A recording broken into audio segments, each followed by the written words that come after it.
For the first 6 weeks of my peptide experiment to heal my Quervain's injury, it wasn't really working as I had hoped. I was starting to think that this was an experiment that was just a failure and expecting surgery to be the next step. And then a viewer left a comment on my part 1 video that led me to try a different approach. And within 2 weeks of trying it, I went from just seeing minor improvement to actual significant progress. So in this part 2 video to my peptide experiment, I'll show you what I changed, what actually worked, and the results I got. So let's get into it. Now, before I get into any of this, quick disclaimer, I am not a doctor, as you can see. I'm not a medical professional, and I have zero formal training in any of this. So what I'm about to discuss involves giving myself injections near my wrist, which is one of the most anatomically complicated parts of your body. There's nerves, there's tendons, and there's arteries that are all packed into this really small space. So if you screw it up, you can do real damage. So please do not take this video as a recommendation to what I did. I'm just sharing my own personal experience. It is not advice. If you're dealing with the Quervains, please go to an actual sports medicine doctor or see a hand specialist. So cool. Now that we got that out of the way, let's get into it. Real quick, if you're new here, about 3 months ago, I made a video about an experiment I was running to try and heal my wrist injury. I've had Quervain's Tenosynovitis in my wrist for a while now. And if you don't know, it's a tendon inflammation injury on the thumb side of your wrist, and it's common in new parents from holding your baby with bad ergonomics and not properly. If the inflammation gets bad enough, the pain can be pretty severe and it can limit your ability to grip things, lift weights, go to the gym, and in my case, even prevent me from surfing, which was super annoying. From my research, the information was pretty much telling me that the surgery was the next step, and I wasn't into that. So instead, as a last-ditch effort, I started an 8-week protocol with a bunch of people online swearing by for tendon and soft tissue healing with peptides. My part 1 video has this full background with the dosing protocol, why I picked these particular peptides, and I'll link to that video in the description and right here. So make sure you go watch that first for deeper context around what I've been trying. In this video, I'm gonna discuss what happened next and the results. So first, let's talk about the first 6 weeks of the protocol, which was the subcutaneous belly injections that most people online are recommending and the professionals. I did notice a slight improvement on a scale of 1 to 10, maybe a 1.5 or a 2.5 improvement. So if I was a 5 out of 10 pain level before, it probably got down to about a 4 and sometimes a 3. But it was very minor. It wasn't the kind of progress that I was hoping for. So by week 4 or 5, I was starting to feel pretty discouraged. So I started looking into the research more deeply. I bought 2 more weeks worth of TB-500, hoping that would help. But honestly, I wasn't super optimistic about it. But mentally, I was already starting to accept that surgery was probably inevitable in the next step. I was pretty disappointed about it. But then something interesting happened. A viewer left a comment on my part 1 video that made me kind of rethink my approach. They said that they had tried doing spot injections closer to the wrist injury site, and that made an actual real big difference for them.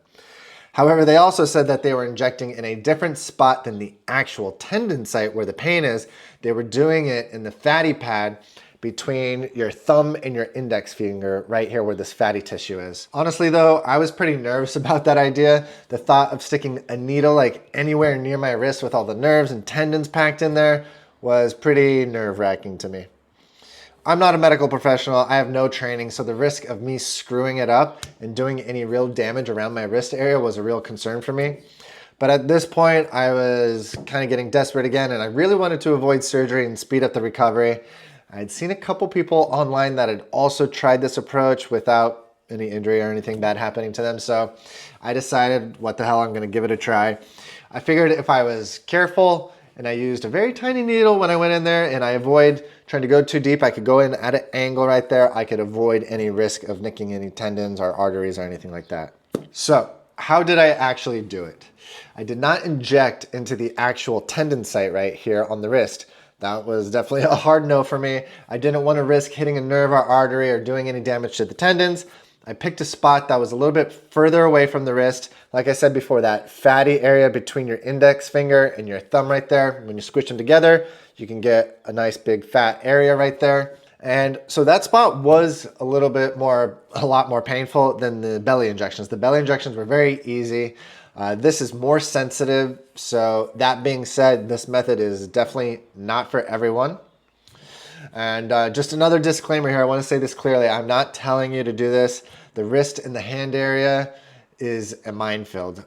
Even the safe spot that I picked have structures that you could damage. The responsible move is to go find a doctor or nurse who does prolotherapy or peptide therapy and have them do this for you. Do as I say, not as I do. Now let's talk about the results. Within just a few days of doing the spot injections, I started to notice an actual difference. It was subtle at first, but it was definitely there, and it kept getting better and better. And by the end of the 2 weeks of doing the spot injections, I would say that my daily pain level went down to a 1 or a 2. I could sleep now without the wrist splint. At night, I could start lifting a little heavier again. My inner elbow tendonitis even started healing faster. I was starting to feel like I was actually on the right track, and maybe I could actually avoid getting the surgery and go back to normal without it. But I want to be transparent here. It did not heal it fully. I still have some minor pain and stiffness in the area, just not nearly as much. I'm able to do my max on the bench press again. I do need to be careful still when I lift heavier, because if I lift heavy too many days in a row, that pain does start to kind of creep back in. And now I know what you're probably thinking, Eric, just stop lifting heavy weights for Christ's sakes and let your wrist heal. And I agree with you. You are right. If I did that and just stopped exercising and gave my wrist the break it deserves, it would probably fully heal. But for me, that's kind of out of the question. I get depressed if I don't go to the gym too many days in a row, and it's hard for me to resist training. So for me, I just like to find a balance of not pushing it too hard, but just enough to where I feel like I'm getting exercise and keeping the mobility in there. And so yeah, I'm pretty happy with the results overall. But where am I at today? Am I going to get surgery or not? That is the question. It's been about 2 months since I finished the peptide protocol. And like I said, it's still not 100% healed. The pain is still there, but it's definitely manageable. It doesn't annoy me anymore. It's not the kind of pain that's like limiting me on a daily basis or anything like that. And so yeah, I mean, I'm happy to say I'm officially not moving forward with the surgery. I'm very stoked about that. So the experiment overall was a success. Huge shout out to my friend Toby, who turned me on to peptides. So thank you, Toby. And I might even do another round in a couple of months just to see if I can get that pain level down even lower to get it 100% heal.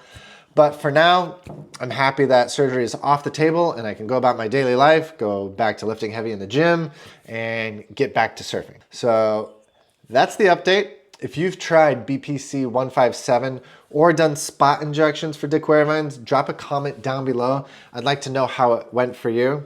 The only reason I figured this out is because someone else said they did the same thing in the comments in my last video. So I appreciate the comments and everyone telling me about their experiment. And yeah, subscribe if you want to see a 6-month follow-up. I'll do a follow-up video in like 6 months and let you know how it's going to see if it actually all held up. And yeah, appreciate you watching, and we'll see you next time. Adios.